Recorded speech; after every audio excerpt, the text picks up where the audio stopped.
नतीजा फिर वही होगा, सुना है साल बदलेगा। नतीजा फिर वही होगा, सुना है साल बदलेगा। परिंदे फिर वही होंगे, शिकारी जाल बदलेगा। परिंदे फिर वही होंगे, शिकारी जाल बदलेगा।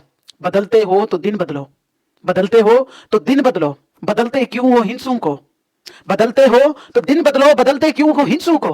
महीने फिर वही होंगे, सुना है साल बदलेगा। महीने फिर वही होंगे, सुना है साल बदलेगा।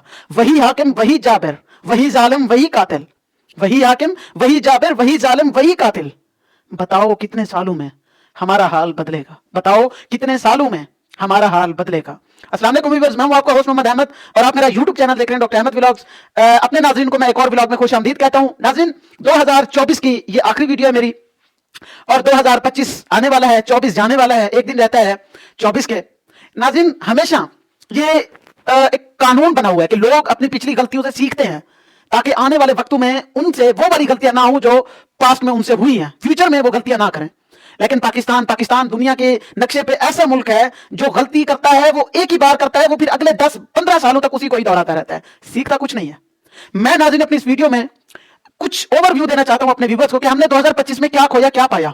इतने तो मैं यकीन से कह सकता हूं, इतने वसूख से मैं कह सकता हूं कि 24 में हमने कुछ पाया नहीं है, अलबत्ता खोया बहुत कुछ है। और मैं उसी जो कुछ हमने खोया है उसी पे ही मैं अपने व्यूअर्स को थोड़ा सा ओवरव्यू देना चाहता हूं, थोड़ा सा दिखाना चाहता हूं। पहले मैं बात करना चाहता हूं, सबसे पहले वो था 26 नवंबर, ब्लैक डे पाकिस्तान की हिस्ट्री में। 26 नवंबर की रात को जो खून की होली खेली गई पीटीआई के वर्कर्स के साथ, निहत्ते वर्कर के साथ खेली गई। ऑलमोस्ट 100 से ज्यादा वर्कर्स हमारे शहीद हुए थे सानिया डी चौक। दूसरे लफ्जों में पुरअमन मुजाहिरीन थे, ना उनके पास कोई डंडे थे, ना उनके पास कोई असला था, ना उनके पास कुछ और था। पुरअमन एहतजाज करने आए थे हमारे पीटीआई के वर्कर्स। खान साहब की कॉल पे, फाइनल कॉल पे जो 24 नवंबर 2024 को दी गई, 26 नवंबर 2024 को वो इस्लामाबाद पहुंचे और 27 नवंबर 2024 की रात को उनके ऊपर फायरिंग करके 100 से ज्यादा हमारे वर्कर्स को शहीद किया गया। और उसके बाद बड़े फातिहाना अंदाज में जो हुकूमत वक्त थी उन्होंने बड़े फातिहाना अंदाज में इसको सेलिब्रेट भी किया, इस बात को कि जी हमने सफाया कर दिया है जो दहशतगर्द थे। हालांकि कोई उनमें दहशतगर्द नहीं था, सारे पाकिस्तान के वर्कर्स थे, पाकिस्तान के लोग थे, पाकिस्तान के निहत्ते लोग थे, पाकिस्तान के शहरी थे। दूसरी मैं बात करना चाहता हूं पारा चिनार की। पाकिस्तान की तारीख में आप देखें, पारा चिनार पाकिस्तान का हिस्सा है, केपीके का एक इलाका है। उसमें सिर्फ क्या जंग चल रही है खवारिज के दरमियान सुन्नी शिया की। वहां की जो हमारी शिया बरादरी है उसका कत्लेआम किया जा रहा है पारा चिनार में। और इसके जिम्मेदार मैं एक बार फिर कहना चाहता हूं और मैं सरेआम कहना चाहता हूं, अगर कोई है तो वो अली अमीन गंडापुर है, केपीके के जो वजीर आला, मोहसिन नकवी है वजीर दाखिला, विफाकी वजीर दाखिला। इसके अलावा हमारे सिक्योरिटी के जितने इदारे हैं सारे, क्योंकि वो उन लोगों को, पारा चिनार के लोगों को सिक्योरिटी फराहम करने में मुकम्मल तौर पर नाकाम रहे हैं। उसके अलावा जो हमारी विफाकी हुकूमत थी, जिस तरह उन्होंने पीटीआई के निहत्ते वर्कर्स पे गोलियां चला के सिर्फ चंद घंटों में वो बड़े फातिहाना अंदाज में कह रहे थे कि हमने जी सफाया कर दिया है, अगर यही विफाकी हुकूमत, यही जो हमारी विफाकी वजीर दाखिला है, यही हमारे सिक्योरिटी इदारा अगर पारा चिनार के लोगों के लिए करते तो मेरे ख्याल में वहां भी 2-4 घंटों का ऑपरेशन होता और वहां की जो आवाम थी वो भी, उनका भी जो था तहफ़्फ़ुज़ यकीनी बनाया जा सकता था, लेकिन नहीं बनाया गया। पारा चिनार के लोगों को ज़िबा किया जा रहा है। इसका जिम्मेदार कौन है? ये हुकूमत है, अली अमीन गंडापुर है। और मैं खुद पीटीआई का हूं, लेकिन फिर भी इतना दिल खून के आंसू होता है जब पारा चिनार के लोगों को शहीद होता हुआ देखते हैं, क्योंकि उनका खून, लोग कहते हैं कि उनका खून पंजाबियों के खून की तरह नहीं है। मैं लोगों को बता देना चाहता हूं भाई, पारा चिनार का पाकिस्तान के अंदर, पाकिस्तान का वो एक इलाका है, कोई सुन्नी, कोई शिया, कोई वहाबी, कोई कुछ नहीं है। हम सारे पाकिस्तानी हैं, हम सारे मुसलमान हैं, एक अल्लाह के हम इबादत करने वाले हैं, एक नबी के चाहने वाले, एक किताब के पढ़ने वाले हैं। ये सुन्नी शिया ये कुछ नहीं है, मुसलमान है हम अल्हम्दुलिल्लाह। और पूरा पाकिस्तान हमारा पाकिस्तान है, हम पाकिस्तानी हैं।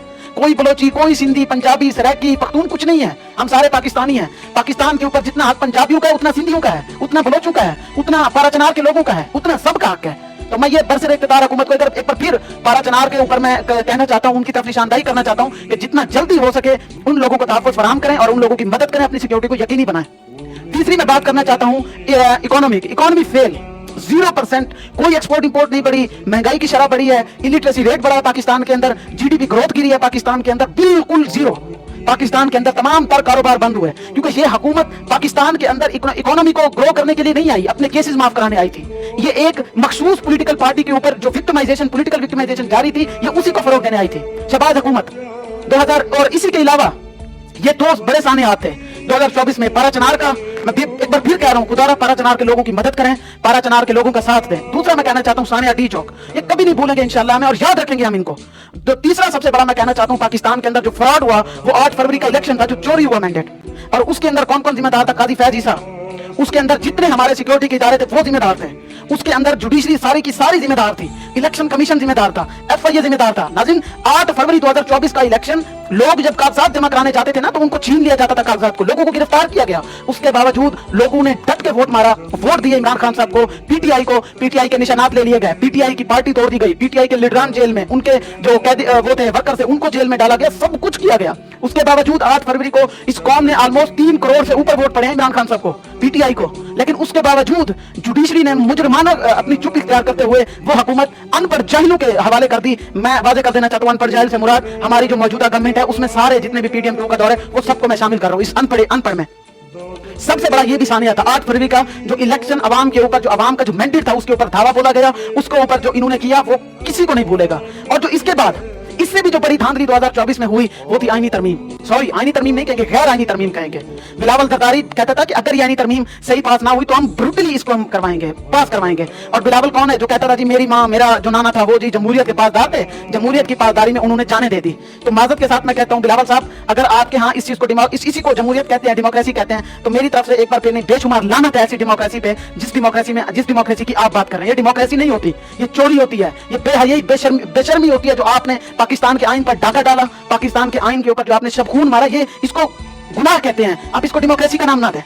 ये वाकया जो गैर आईनी तरमीम पास हुई, एमएनएस को तोड़ा गया, एमएनएस को पैसे दिए गए, और इस बार तो नाज़रीन पहले इन बिकाऊ एमएनएस और सेनेटर्स की मंडी लगती थी 20-30 करोड़ की, लेकिन इस बार बिलावल साहब के बाप ने, जो कि इश्तिहारी है, जो कि एक नंबर का वो कह सकते हैं ना कि बाजारी बंदा, जो कल तक बैठ के ना सिनेमा घरों के बाहर टिकटें बेचता था आसिफ जरदारी, आज वो पाकिस्तान का सदर पाकिस्तान है। उसी ने ये मंडी जो हमेशा से लगाता रहा है मंडी, वो मंडी लगाई उसने, और 100 करोड़ के करीब इमरान खान साहब के लोगों को खरीदा। तो उसके बाद इन्होंने ये करवाई। ये चंद एक वाकयात थे जो मैं अपने व्यूअर्स के सामने रखना चाहता था, जो 2024 में हुए ये साने हाथ। एक ही पार्टी को इन्होंने सिवाय तोड़ने के और कुछ नहीं किया। पॉलिटिकल विक्टिमाइजेशन अपने अरूज पर थी, रूल ऑफ लॉ की जो धज्जियां उड़ाई गई वो भी अपने अरूज पर थी। किसी को कोई हया शर्म नहीं थी कि रूल ऑफ लॉ की हमें कदर करनी चाहिए, रूल ऑफ लॉ चलाना चाहिए पाकिस्तान की आवाम के लिए। पाकिस्तानी आवाम भूख से मर रही है, पाकिस्तानी आवाम के पास कुछ नहीं है खाने को, वो भूख से, महंगाई से मर रही है। और इन हुकूमती लोगों ने क्या किया, अपनी तनख्वाहें, अपनी मराहत में इजाफा किया। इससे अलावा 2024 में कुछ नहीं हुआ। लेकिन इसके अलावा जो मैं कहना चाहता हूं, पाबंदियां थी लोगों पे, हम बोल नहीं सकते। मैं पिछली मेरी वीडियो में मेरे एक दोस्त ने कमेंट किया फेसबुक पे पीछे कि आपने, मुझे लगता है कि पढ़ के पाकिस्तान वापस नहीं आना। अब इमेजिन करें डर का, लोग कह रहे हैं कि आपने पाकिस्तान नहीं आना, आप बोल रहे हैं। बोलने पे पाबंदी, लोग जो बोलते थे ना सच, उनको उठवा के जबरदस्ती जबर किया गया, उनके ऊपर जुल्म के पहाड़ तोड़े गए। 2024 में इससे ज्यादा कुछ नहीं हुआ। लेकिन मैं आखिर में शेर पढ़ना चाहता हूं, उसके बाद मैं अपनी वीडियो का इख्तिताम करता हूं। सुनने वालों से सच न सुना जाएगा, सुनने वालों से कभी सच न सुना जाएगा। 2024 का आकाश है इसी शेर में ही। सुनने वालों से कभी सच न सुना जाएगा, जो भी बोलेगा दीवारों में चुना जाएगा, जो भी बोलेगा दीवारों में चुना जाएगा। फासला रख के चल वफा शियारी से, वरना फासला रख के चल वफा शियारी से, वरना तेरा नाम भी गद्दारों में चुना जाएगा, तेरा नाम भी गद्दारों में चुना जाएगा। वो जो दिन रात असीरों का लहू पीते हूं, वो जो दिन रात असीरों का लहू पीते हूं, ख्वाब उस कोख से क्या खाक जन्म जना जाएगा, ख्वाब उस कोख से क्या खाक जन्म जना जाएगा। यहाँ शाह बिकते हैं, फकीर बिकते हैं, यहाँ सगीर और कबीर बिकते हैं, कुछ सरेआम बिकते हैं तो कुछ पसे दीवार बिकते हैं। जरा तुम दाम तो बढ़ाओ जरदारी साहब, जरा तुम दाम तो बढ़ाओ, यहाँ ईमान बिकते हैं। मैं अल्लाह ताला से दुआ करता हूँ नाज़रीन कि 2025 पाकिस्तान के लिए खुशियां लेके आए, पाकिस्तान तहरीक इंसाफ के लिए खुशियां लेके आए। अल्लाह ताला इमरान खान साहब की मदद फरमाए, अल्लाह ताला इमरान खान साहब को आज़ादी दे, अल्लाह ताला इमरान खान साहब के जितने वर्कर्स जेल में हैं उनको भी आज़ादी दे, और पाकिस्तान 2025 में तरक्की करे, पाकिस्तान ग्रो करे। ये हमारी दुआ है। मुश्किलात पाकिस्तान की जो है वो आसान करे। और इसके अलावा जी मजीद दुआएं कीजिए पाकिस्तान के लिए। इमरान खान साहब को भी दुआओं में याद रखिएगा, मुझे भी दुआओं में याद रखिएगा। अगर मुझसे कोई किसी की दिल आजारी हुई हो मेरी वीडियोस के जरिए तो मैं उनसे माफी मांगता हूँ, सॉरी करता हूँ। और 2025 में मुझे भी दुआओं में याद रखिएगा। अपने और अपने घर वालों का ख्याल रखिएगा। अल्लाह निगहबान।